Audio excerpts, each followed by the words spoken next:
Anh chỉ coi tình yêu này như là một mảnh giấy thôi, đã chạm mơ qua nhiều lần, không thể lành lại được nữa rồi.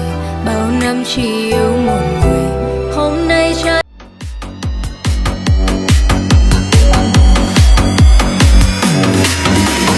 quê hương anh đồi xanh bát ngát nghiêng mình, quê hương em còn hoa thơm ngát hương tình, sẽ tự duyên thành đôi hai đứa chúng mình, mang kiều hoa anh tươi đưa nàng mà về dinh.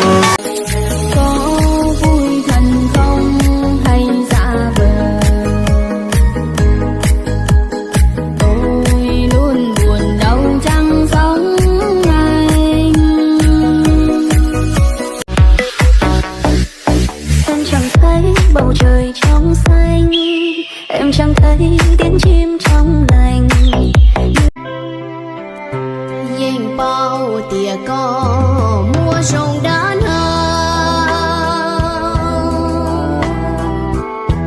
nhô trâu giá thơ hầu có lũ nàng tìa chi thọ khờ trâu có xia y la.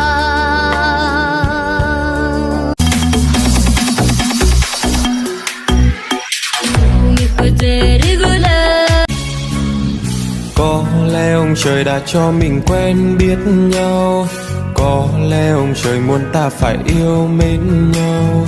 Nếu muốn mai này em được hạnh phúc ấm em chỉ còn một cách em. Cô xa đó có công ý lưu sàng, cô xa đó có công ý. Để sao mày nói để tròn trong mộng để lại trần trời nên trong cao chỉ trong cao trả lời từ chỉ tí lần chia. 我连我带里有着老虎的年纪年，我打我手里有着要宁静。chỉ mua lửa tiền là một tu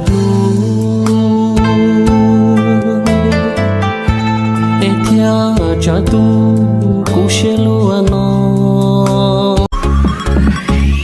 sao nhưng nó có chỉ sai cũ có niềm mù vua kia tu có lu gió nó có cũng bé ôm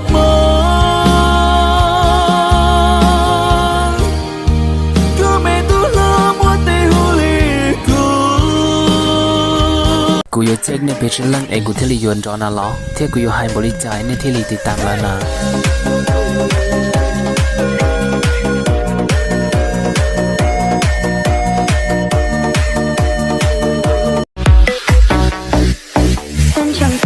bầu trời trong xanh em chẳng thấy tiếng chim trong lành.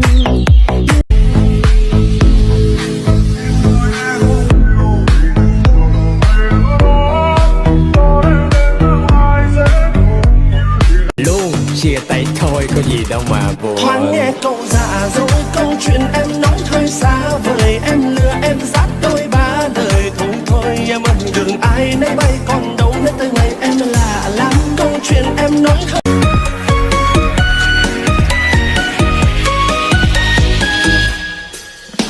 Thời em mà đọ môi hồng cho anh mừng đất anh trong vụ khoai nắng che tay bước ra đồng mồ hôi còn ướt má hồng chưa phai.